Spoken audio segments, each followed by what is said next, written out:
Here we've got a histogram, and we're given that 360 people spend between 5 and 8 hours watching TV. So if we look at 5 to 8, that's 360 people. And let's count the number of squares. This is going to be 1, 2, 3, 4, 5, 6, 7, 8, 9, 10, 11, 12. So it's going to be 12 times 5, 10, 15, 15, which is going to give 180 squares. So what that tells us is that there are 2 people per square. So now if we have a look at what we actually want, estimate the number of people spend between 1.5 and 3.5. So we want 1 to 2 and half that. So 1 to 2, there are, well, it's the same height of that. So that's going to be 12 tall times 5, which is 60 squares.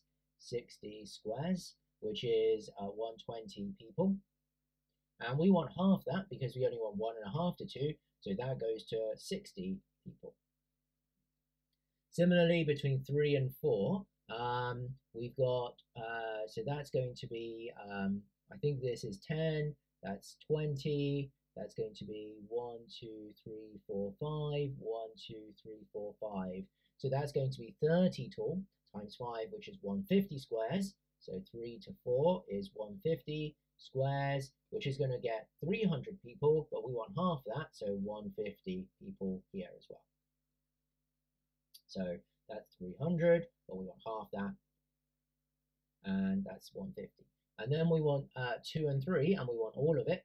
So if this is 150, we can subtract 3 times 15, which gives us 135, and that's going to get 270 people between 2 and 3.